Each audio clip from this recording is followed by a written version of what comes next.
Okay.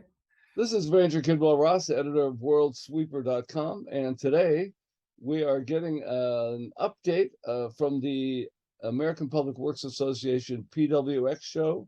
It concluded about an hour ago. It was held in Charlotte, North Carolina, and that other much more admirable face you see on the screen is Tim Letts, and he's product manager for Elgin Sweeper Company, and he is over both the air and the broom side, mechanical side, and was real integral at this year's show.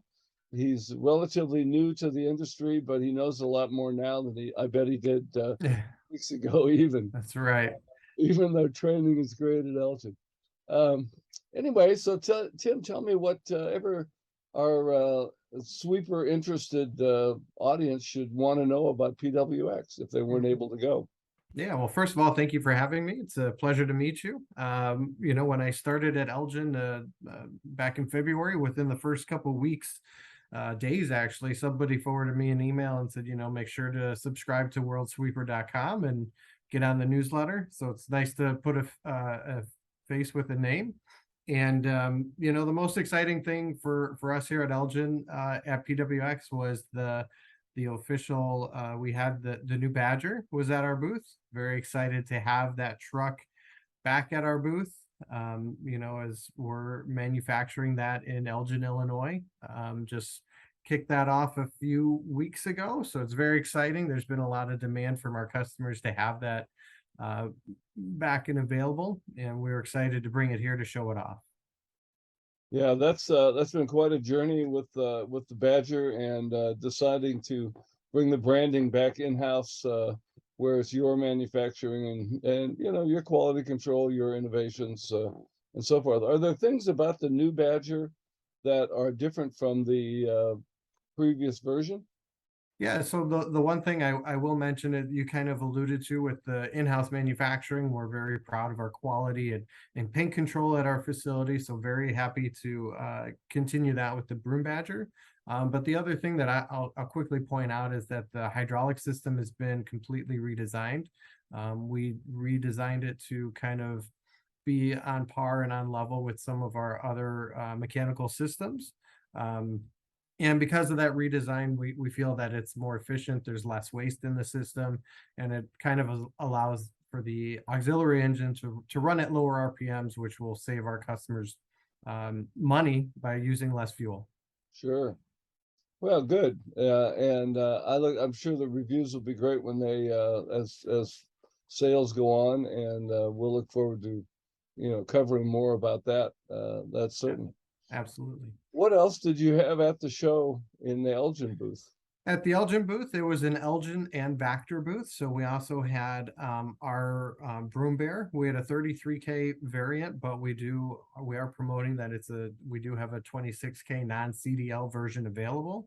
And then we also have one of our RegenX regenerative air system sweepers at the booth. Again, the ones at the booth happen to be CDL required, but non-CDL versions for both of them.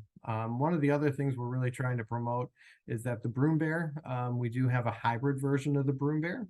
We have a CNG version that we sold a couple to in LA that we're very happy to get out and been very positively received. So we're excited to work with keeping the planet green by offering the hybrid. And then the other great offering from Federal Signal that we had there was the Vactor Impact, which again is a non-CDL sewer cleaner truck. We really wanted to highlight the hybrid version of the Broom Bear as well as the non-CDL offerings from Elgin with the booth this year. So if somebody doesn't really know what a hybrid means in terms of a sweeper, and tell them that, would you? Sure, absolutely. So with the Broom Bear, we still are mounted the sweeping system on, in this case, the Freightliner M2 chassis. So we still have the chassis engine driving the truck down the road, but we've incorporated a battery system to actually drive all of the sweeping components.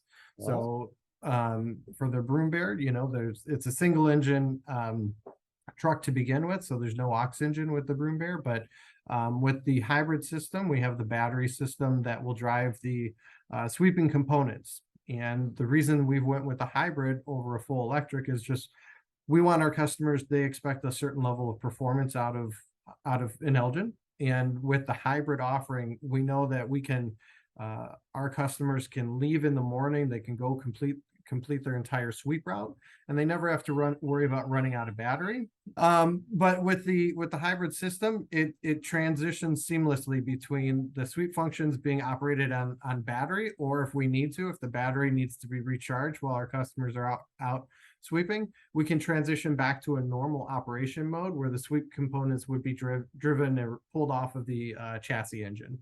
So it transitions seamlessly back and forth, so our customers can get that full day of usage out of the truck.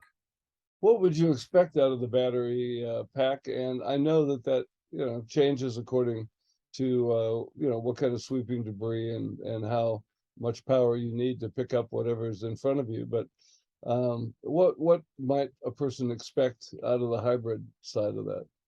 So as far as like fuel savings, Well, no, well, let's talk about fuel savings too, but in terms of hours of production. I'll be quite honest, no one has told me the full time it can operate Mhm. solely on battery power, just because we designed that truck to last for the full day, whether that has to be on using the battery. It's going to transition back and forth so that that full day can be met. Sure, and it doesn't, so that really gives a measure of confidence to purchasers and drivers, and nobody's gonna think they're gonna get stuck out, after E- after it Exactly. is over. You leave in the morning and you'll get home just like you would every other day. You don't need to worry about, there's no range anxiety with our hybrid systems. Yeah. And the fuel savings, we could talk about that, and certainly if you want to, but it's a single engine machine to start with. So, as anybody knows who's ever run an air conditioner, when you have these components that are drawing from your engine, your fuel life goes down, and that's certainly the case with a lot of sweeping action that takes place. So, unless you have stats on that already, we'll No, find out as time goes on, of course.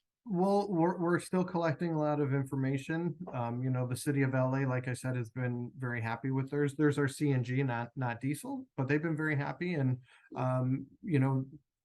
again, they wanted that full day, and we know that the world eventually is going to be electric, and that's certainly on a roadmap. But this is a perfect first step for us to continue our efforts towards a sustainable future while meeting the demands of our customers.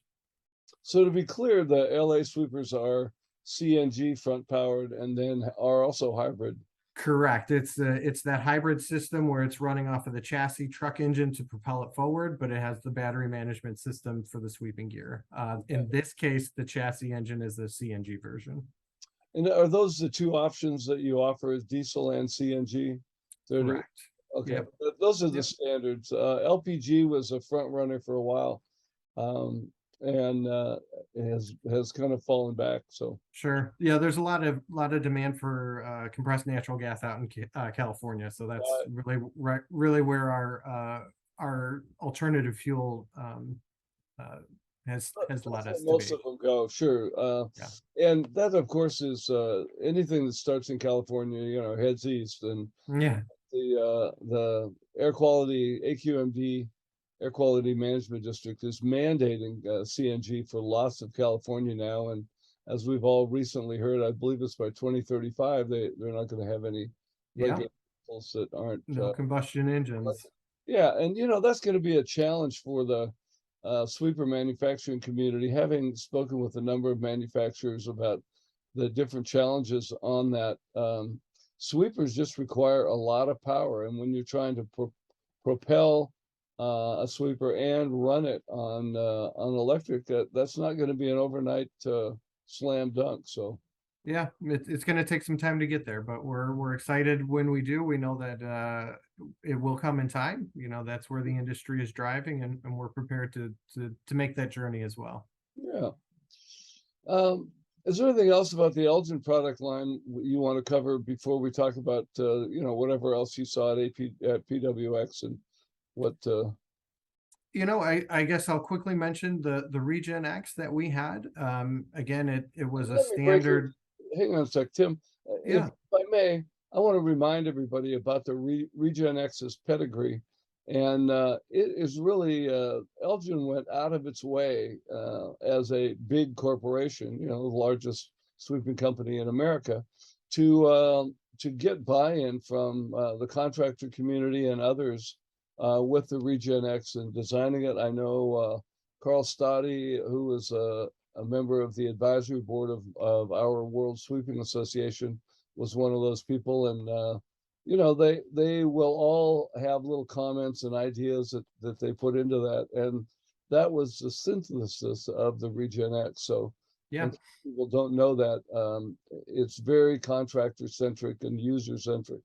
Yeah, I know Eric Marks of Elgin. He traveled the country visiting tons of customers, and the tagline we like to use, because it's true, is that the Regen X was designed by you, our customers, and built by Elgin.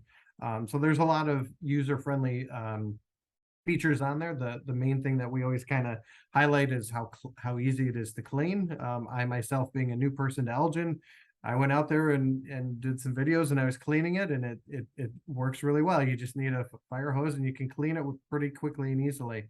And then also the serviceability. We moved a lot of the components to the side of the chassis frames so that you can do maintenance on it really quickly and easily. And we always highlight the fact that we can change that fan belt in under, I'll say 15 minutes to be, very cautious, but, I know a lot of people say it's 5 minutes and under. So it's very, very user friendly. And we actually just came out with a single engine version of that, the Regen X1, that was launched, I believe, back in April. And we're excited about that one too. We know that some of our customers demand the single engine truck. And now we have another great offering with the single engine. So it wasn't at the booth, but it is something that we want to highlight. That was one of the magnets on the truck as well. And to be clear about that, you say, with a fire hose, you can clean that. Now, is that potentially where the fire engine was going, was to clean an Elgin Regen X in the back? Is that? No, just a fire hose size, hose is what's required to give it a good cleaning in the hopper. Okay. That's all. Yeah. And then is there a plan for a hybrid Regen X, or is that anything you can talk about or know about? As of right now, we're really focused on the hybrid Broom Bear. It's a very popular package, so that's where our efforts have been. And that's about all that management has told me about at the moment. Sure, and that makes sense because you want to put the first one out there and really look it over well and have lots of users with it. And the Broom Bear Absolutely. is the place that's going to happen. Yeah. Okay, what else did you see on the show floor? Anything that just really knocked you out, or you were excited about, or you wondered about, or? Yeah, so for me personally, my background is actually in the component side of the manufacturing industry. So I saw a lot of my old customers like Bobcat and Volvo Construction. So it was good to see their equipment here. More related to the sweeper industry, we had a lot of our competition here, both domestic made and some of our foreign competitors. But it's always good for myself, being new, to kind of see the competition, see what they're doing. A lot of similarities, some things that really struck me as good ideas that they have. And then I think one of the things that stood out is Global was here. I've never seen their trucks in person, so it was really exciting for me to go ahead and kind of touch and feel the 4M. Built machines are really quite different than, and those back in the old days, the mobile sweepers, AT Mobile was really a brute workhorse of the broom industry, and Sure. and a lot of that reason for that was that it was on a purpose-built chassis. Now Sure. today we have a lot better chassis that are out there that are standard production, of course, but that's an interesting concept that Global has, and of course they're really promote electric and go that direction as well with their purpose-built chassis. Absolutely. So for me, that was a really really cool one to see. It was also interesting, coming to the trade shows, seeing a lot of the compact, more like the city size sweepers. Mhm. For me, again, new to the industry, that's always interesting to see the competition that in that segment. It's not one that Elgin plays in, but it's very interesting to see all that the different versions of that style sweeper, and a lot of them are promoting the electric sweepers as well. And they even have some follow-alongs in that marketplace where the operator can get off with a wander hose and have the Sure. sweeper just follow along behind him. I saw those quite a few years ago now. I can't come up with the date, but when I did a tour of Europe and looked at a Mm. lot of those compact sweepers, it's been at least 10 years ago. And I was surprised that there weren't more of those compacts. There was one called the Green Machine that came over here. That was Okay. later sold. It became something else. But um, I was surprised. Now America is so much bigger, even in its cities, that you can use a kind of a standard size sweeper more easily. But Sure. seeing those compacts in action, where they'd go down the street and then somebody would have left a pile of litter on the sidewalk, and they'd either grab their wander hose and snatch it up, or they just drive the little sweeper right up on the Yeah. sidewalk Just back pick it down up. the highway. Yeah. And now I think one of the drivers clearly for the compact sweepers has been the environmental movement toward bicycling and Sure. alternative means of transportation. So as more bike paths and I think recreational walking paths have been instituted, they need something to sweep those. Yep, absolutely. We actually had a customer in the Elgin facility last week before I left for PWX, and they actually had similar comments that that's one of the areas that they're growing with the bicycle and pedestrian lanes, and they're really searching for a good solution to keep those areas clean. So probably an area that it might grow because of that. And like you said, also moving with the environmental movement, it's those little sweepers, they might be a little bit easier to electrify compared to a big truck mounted one. Oh, of course. So Yeah. And something else I want to bring up to our public works watchers out there, especially, is that I have a variety of search terms on Google to bring information in. So I see what's going on around the country and around the world. And one of the things that you hear a lot of complaints about the material that's in bike lanes, and to a lesser extent in paths, walking paths, but a lot of those are also used by bikes. mhm. And they will complain about it and talk about how you got to, hey city, get this debris out of this path for bicycles. But then what happens after that is there's typically an accident, and Mm. once there's an accident and there have been a number of complaints about it, the liability to a city is much larger than it would be if somebody Sure. had an accident and they say, oh well, that's the first we heard about that being a problem. So it's a well-known problem now. It's been well documented around the country that debris in bike lanes is a big deal. Uh, Sure. I really encourage people to look into those small sweepers for Yeah. that purpose. And it does pose challenges. Those bike lanes, beyond just the liabilities, just it does increase the workload on the municipalities. Yeah, You're going to have a sweeper to clean the streets, and then you're going to have a sweeper to clean the bike lanes. So a right. good thing to have, though it does come with some challenges. Yeah, no doubt. And a lot of folks are now moving to something like that, a smaller sweeper for their uh, BIDs, the business improvement districts, central Sure. downtown.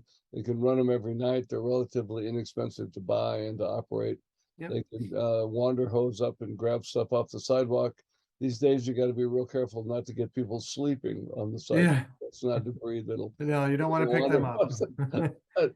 There's a lot of other, because of that problem that is so well known these days with homelessness.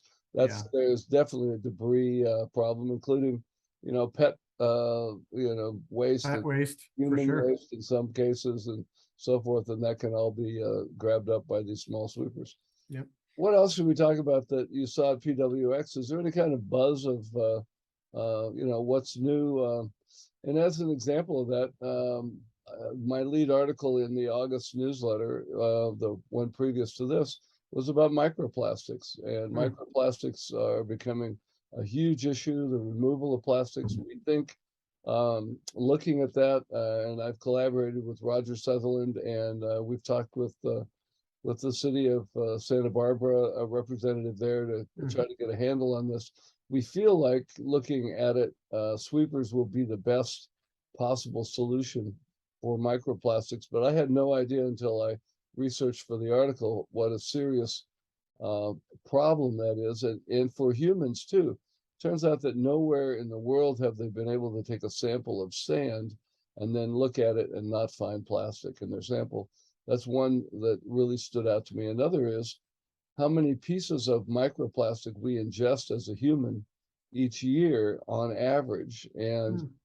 drum roll, please, but a microplastic is 5 millimeters or less. Okay. So, of plastic that size, and of course, a lot of it is the and less, humans on average consume 70,000 pieces of microplastic a year. Wow. That's jaw dropping. Yeah. And 40% of the ocean is now has plastic surface on it, and the weight of plastic, if we don't do something serious, by 2050 is supposed to outweigh all the organisms in the ocean. So all the Wow. fish. I had no idea. Those are some pretty eye-opening statistics, like you Yeah, said. And I think it just goes to show the importance of humans kind of working together to keep the planet clean. And I had not heard those statistics or done any research on the matter, but it is uh, very telling yeah, to hear it. So and absolutely. and what that means, I think, in the public works sector is that we need more emphasis on vehicle removal, because that's really the key. You can, there's little doubt, I think, that an air sweeper will be the best removal Sure. method for plastics and microplastics. We're not talking about something big, we're talking about something small. Yep. But if you don't move the vehicles, then you're not going to, there's a lot of material you're just going to leave, and that will, because it's so small, it'll run off either with wind or with water. So Sure. let's keep it out of the waterways. Um, so is there anything that, really caught your attention in terms of either new sweeper stuff with other Yeah. manufacturers, or with, new topics that are being addressed? Yeah, so again, being new to the industry, for one of the great things for me was to actually walk around with some of my more experienced colleagues and kind of meet some others in the industry, whether that's some of our customers or those that are at the competition. Sure, And it really kind of helped me you know, put a person with the alternative brands and just see what a fun little tight little market we have here. sure. So for me, that was really exciting. One of the things that always kind of strikes me is kind of interiors of vehicles, whether that happens to be street sweepers or automobiles or construction equipment. So for me, I just kind of walked around and was looking at all the control systems of all the various pieces of equipment here. And I think one of the best things you can always do is kind of politely steal some really good ideas. So I thought that was a great thing to do, just to walk the floor and see what again, I mentioned Bobcat, see what they're doing. Some of the big leaf collecting equipment, see how they operate. Right. Partially that's me learning the new market that I'm serving. But again, it's just the curiosity and what can we borrow to make the user experience better with the Elgin sweepers. Well, probably 20 years ago now, and prior to then, so I'm in about 34 years, I think, of covering the industry. And it was Okay. maybe 20 years ago, I finally got tired of the clandestine photographing that went on between this manufacturer and that, and they'd try to sneak in and take pictures Sure. over here or there. And at a group meeting at, I believe, APWA, it might have been the National Paper and Expo, I got up and said, "Hey guys, come on, this is silly. Let's just be cordial to everybody. If you want to Sure. take pictures, take pictures. they're going to get them anyway, and so Right. we don't need that kind of uh, Sure. that kind of competition. And so I think that has been well received, and we've really Sure. moved a lot in that direction Yeah. since then.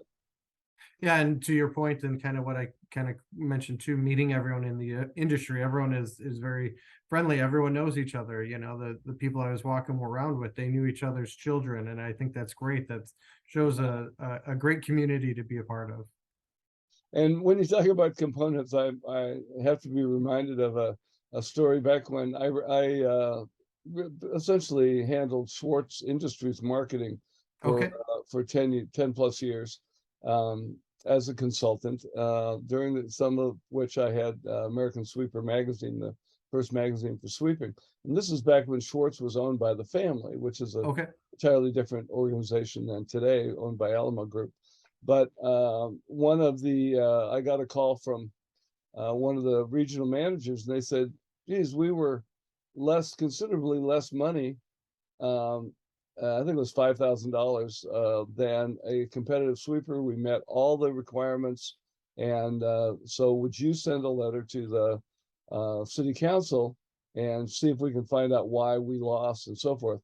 And to make what was sort of a long and arduous story short, it was because the operators, when they tested the different sweepers, and they came back and they said, "We want this other one." Frankly, it was probably an Elgin. Yeah. um, that, as I recall. But anyway, the big thing was that the chassis on the competitive sweeper had a cup holder, and the Ah, chassis on the Schwartz sweeper didn't have a cup holder. sure. And so that cost them all that money just without recognizing that small convenience item. So Absolutely. I it, mean, it, whether it's a street sweeper or other equipment, I mean, the operators are in the vehicles for a long time. You know, it's a long day, so they're going to want the place for their lunch, and they're going to want a cup holder. And I was actually at one of our suppliers this morning, and sure enough, cup holders came up. So it's you know, and I in my personal life I read automobile magazines, and then there's a lot of talk about cup holders. So it's very important in all aspects of life. yeah, that's So, absolutely is. And something else we've learned over time that probably all you public works guys out there know, or even contractors, is that if you get a sweeper in and shove it down their throats and say, buy this even though you don't like it, it's pretty easy to trash a yeah, sweeper fairly fast. So absolutely. when people ask me what sweepers do that are friends and acquaintances that don't have a clue, I say, well, what they do mostly is they break. It's a very difficult industry to keep machinery going, and you don't want to accelerate that process by having a lot of unhappy That's right. employees. Absolutely. Okay, we talked ahead of time about the fact I haven't gone to the last several APWAs, for one COVID, but for two, they just have a real lack of seminars that address the sweeping industry, and it's just not worth the time and expense and COVID exposure to go Sure. across the country from Washington State to, in this case, Charlotte, to do Charlotte. that. So Yeah. it's great to have you talk about these things. And is there Yeah. anything else that you'd like to add to it? A Yeah. conversation. You know, I'll kind of just say this. You know, I was approached to speak and have a little seminar here at PWX. However, being new to the industry, I didn't feel that I would be quite valuable enough to consume people's times. But hopefully next year we can get some sweeping seminars on the books for you, and make that a worthwhile stop for people next year in San Diego. Well, when it's been so well shown now that with studies in both Minnesota and Florida, and I understand there are other states now that are uh, piling onto this.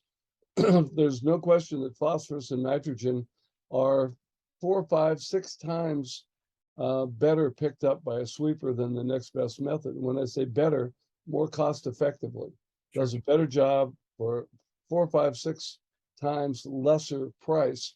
And to such an extent that in Florida and Minnesota, and now some others. They're looking at providing money back to the cities based on how much material, how much pollutants they remove, and that's Huh. based on, in a sense, they show how much material was in a catch basin and how Mm, much material was dumped by a sweeper, and they have calculated mathematically uh, what the amount of money coming back to the city in terms of credits mm, are for their stormwater program. So we need to get that kind of information out at places like PWX, move that to other cities, really streamline the way that we can remove cars. There are ways now that cars do not have to be moved for 4 hours. We can sure. have them just move in front of a sweeper and then come right back. And those are the kind of things that if people need more information on that, go to worldsweeper.com. My email address is editor@worldsweeper.com, and I'll be glad to fill you in on what the Sure. latest is, point you to the Yeah, right articles and so forth. I'll definitely check them out. All right. Well, Tim Letts, product manager for all of Elgin, and you had to have pretty darn good credentials coming into this from the component side to get that title. I know it's not just a title, so Yeah, no, I'm congratulations. happy to be here and thankful for the challenge. It's been a good journey so far. Well, it'll continue to be as you know more about the industry. It is a tight-knit industry, and I'm glad to be at the forefront of bringing information to it. So thanks Great. a lot. Thank you, Ranger. Appreciate your time.